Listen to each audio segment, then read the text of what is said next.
Le message du jour vous est présenté par notre frère Marc. Salut, chers bien-aimés de notre Père Céleste. Aujourd'hui, je vais partager avec vous cette expression de Paul dans 1 Corinthiens 2:2. Rien, mais Jésus-Christ. Bien-aimés, qu'est-ce que notre Seigneur veut de plus que ceux qui prétendent lui être dévoués? Qu'est-ce qui le bénirait et lui ferait plaisir? Lui bâtirons-nous plus d'églises, plus d'écoles bibliques, plus de foyers et d'institutions pour bénir les gens? Ceux-ci sont utiles et nécessaires, mais celui qui n'habite pas dans des bâtiments qui sont construits à main veut bien plus que ça. Salomon pensait qu'il avait construit un temple éternel pour Dieu, mais en quelques années, il s'est délabré et en moins de 400 ans, il a été complètement détruit.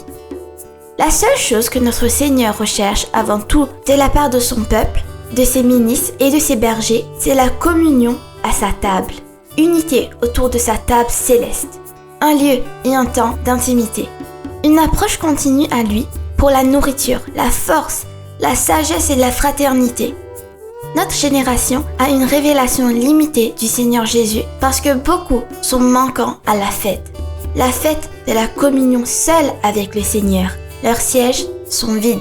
Peu de gens connaissent la grandeur et la majesté d'un si haut appel en Jésus-Christ. Bien-aimés, nous tirons par erreur notre joie spirituelle du service plutôt que de la communion. Nous faisons de plus en plus pour un Seigneur que nous connaissons de moins en moins. Nous courons nous-mêmes en haillons, nous nous épuisons, allons n'importe où sur cette terre et donnons nos corps à son œuvre, mais nous gardons rarement de fêter avec lui.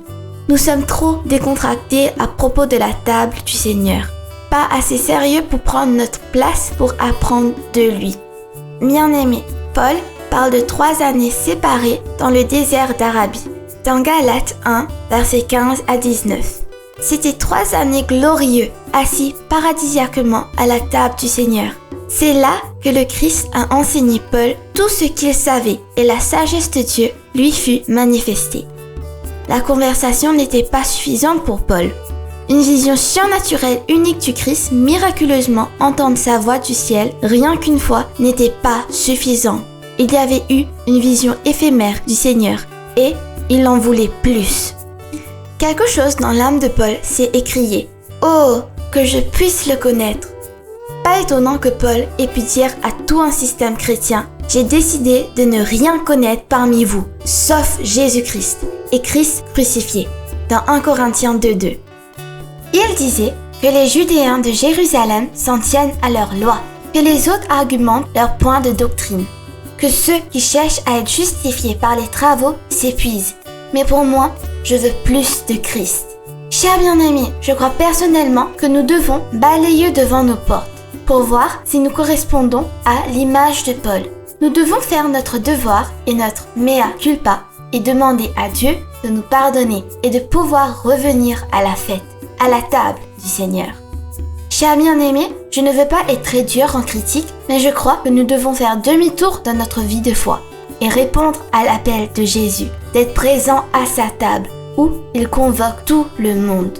L'exemple de Luc chapitre 14, versets 15 à 24 est parfois très explicite de notre situation. Essayez simplement de faire du mieux que l'on peut dans la foi pour répondre à ses exigences. Dieu vous bénisse tous mes chers. Faisons un autre pas de foi dans sa direction. Profitez de votre journée en lui. À demain. Au revoir. Si toi aussi tu crois que la parole de Dieu est une bénédiction, partage-la et sois une source de bénédiction pour les autres toi aussi.